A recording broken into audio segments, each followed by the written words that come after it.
We are counting down to the healthcare takeover. Members of the House are now headed home for their summer break, and many are planning some get-togethers with voters. The House Energy and Commerce Committee approved a major health reform.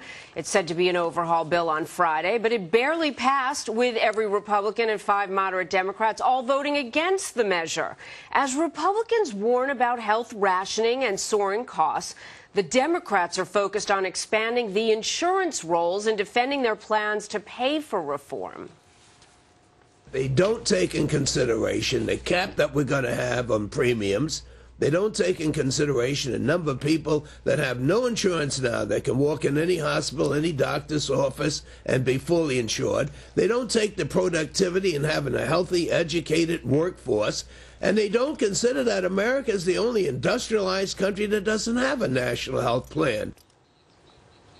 But will it work, and can we afford it? Congressman Phil Gingrey, Republican from Georgia. He is also a member of the committee, the Energy and Commerce Committee, that actually came up with their bill on Friday. Thanks so much for joining us, Congressman. Good morning. Good morning. First, let me ask you how you felt when you left on Friday. This did go into the wee hours. There were changes at the last minute. And the Democrats now will go home and they'll be on a real sales pitch with their constituents. What do you think they'll hear in response? Well, I think they'll get an earful from their constituents. I think their constituents are not going to be very happy. I was disappointed when in the late hours of the night on Friday when they finally brought forth that omnibus amendment from the Blue Dogs. I was expecting much more. In fact, I was expecting the elimination of the public insurance plan. And they didn't do that at all. In fact, they did very little. It was very cosmetic. And they're going to have an awfully hard time selling that to conservative constituents throughout the Southeast, where many of them are from. I know, because those are the same kind of districts that I represent, and I'm getting an earful. So they can spend $1.4 million a day on television trying to promote this, but I don't think the dogs are going to like the dog food.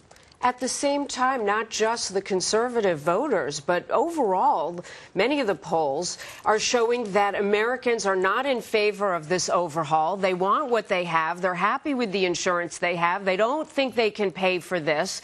They're concerned about illegal aliens getting coverage and others who could afford it but choose not to have it. So at the same time, though, the president says he applauds the efforts. He wanted this before recess. Now he wants it when you get back. How will the Democrats, if they are successful, convince their constituents? And if they do, what will you do about it? Well, I think it will be almost impossible, even though President Obama is a salesman in charge. I mean, he is a pitch man, a good one. But they can do all of that. They can talk till they're blue in the face. The Democrats, the Blue Dogs are already blue in the face. But they're not going to be able to convince the American public. This thing is too expensive. It will not lower the cost of health care. Doug Elmendoff, who is a director of the CBO, has said it repeatedly to both the House and the Senate that this does not lower costs. It does not do anything. Certainly it does not improve care, and we can't afford it. We're already $1.8 trillion in debt. We're hemorrhaging jobs every day. The Democrats like to talk about, well, we're losing 14,000 people every day are losing their health insurance. Why? Because they're losing their jobs. And we need to straighten out this economy first and foremost. Listen, we can do this thing. We can do it in a bipartisan way. When we get back in September, I am just so hopeful that the Democrats will work with us. You know, in the House, we have a GOP doctors caucus of 12 or 14 members with maybe 350 years of clinical medical experience. Do you think any one of us have been consulted in regard to this? Nada. But they have the opportunity. We're willing to do it. We're willing to sit down. We want insurance reform. We want everybody to have access to affordable health insurance, those that want it. We want to help those who have pre-existing conditions get in high-risk pools. We want to equalize the tax treatment. We're all for electronic medical records. We're for liability reform. President Obama went to the AMA and gave lip service to that. Sure, but that's not part of the plan. Bill. There's nothing about reform, and many people will say, experts and economists, that you can't afford to do this at all without the tort reform element. What are the chances you can get the GOP perspective as part of this. The president was very clear he wanted bipartisanship in almost everything that goes on the Hill. What do you think the chances are when you get back? And it sounds like you do agree, though, that some change is in order, but perhaps not a complete overhaul.